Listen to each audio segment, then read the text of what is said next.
Kesannya waktu sekolah di GIPS itu pertemanannya sih ya, karena pertemanan di asrama kita di sekolah, kita ketemu keluarga baru dari kota yang lain, dari adat yang lain, kita sama-sama ngumpul, yang dulunya keluarga kita cuman orang satu rumah, keluarga ibu dan bapak, tapi sekarang di GIPS kita punya keluarga lain gitu yang lebih banyak. Itu sih yang berkesan selama di GIPS, punya keluarga baru.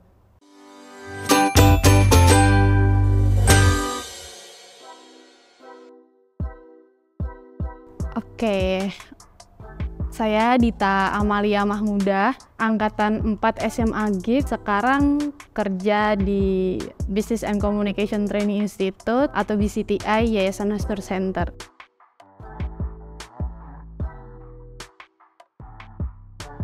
Jadi kita BCTI adalah suatu unit atau lembaga di bawah Yayasan Hasnur Center yang mana kita bergerak di bidang soft skill buat pelatihan. Di antaranya program kita itu ada professional skill certification, training atau in-house training, dan juga bootcamp.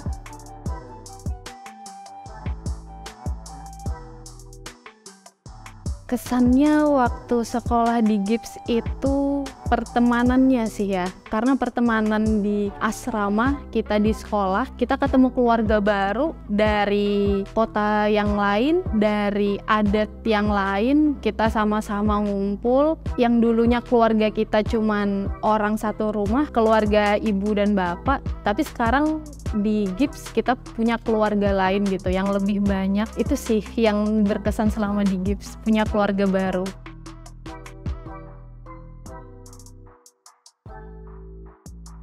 Kenapa harus sekolah di GIPS? To be honest ya, dulu saya mau sekolah di GIPS itu karena di tahun kedua ada program hijrah program. Yang itu kita belajar di luar negeri sama umroh. Tapi setelah sekolah di GIPS, ternyata gurunya itu membantu kita secara personal, dalam artian dari semua siswa, guru itu memastikan kita siswanya bisa mampu mengimbangi dari satu teman dan teman yang lainnya. Jadi sama rata gitu dalam belajar. Setelah selesai sekolah, kita bisa datang tuh ke kantor untuk belajar lagi. Mister, apa sih ini maksudnya tadi di kelas saya kurang ngerti. Nah, di situ guru-guru GIPS sih yang bantu dalam pembelajaran.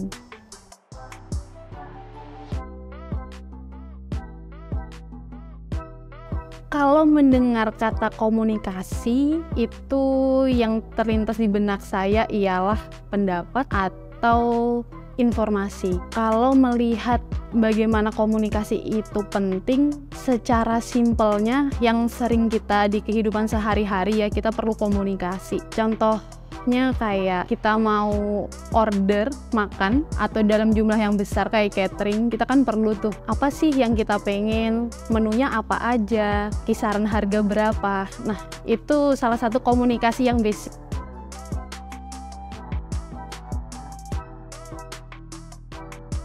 Oke, kalau komunikasi yang efektif, menurut saya bagaimana kejelasan kita untuk menyampaikan informasi dan juga cara kita mendengar dan memahami komunikasi dari orang ke kita, dan juga kita respect terhadap lawan bicara kita.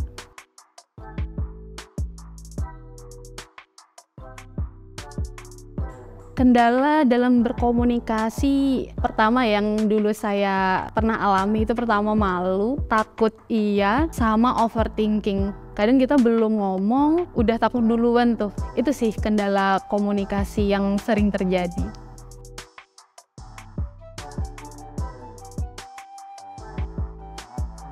Cara berkomunikasi dengan orang baru, pertama kita pakai basic komunikasi ya, basa-basi dikit. Kadang juga kita perlu mahamin orangnya gimana, tipikal orangnya gimana, suka dalam pembicaraan yang A, B, atau C, tertarik dalam topik apa. Nah, dari situ kita bisa buka obrolan nih dengan orang baru.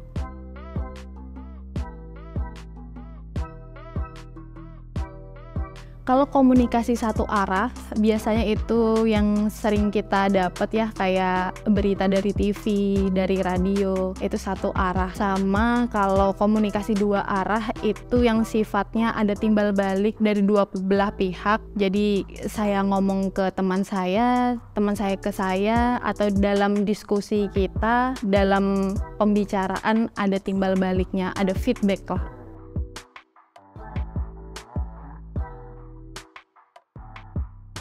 Untuk adik-adik yang sekolah di GIPS, nikmati proses selama bersekolah di GIPS, karena setelah lulus itu kalian akan ngerasain tuh gimana susahnya dalam dunia luar yang kita harus mempersiapkan sendiri, yang tentunya di GIPS sendiri kan kita udah apa-apa disiapin nih. Jadi selama di GIPS nggak usah terlalu sedih banget, karena nanti waktu keluar akan ngerasain gimana kangennya sekolah lagi di GIPS gitu.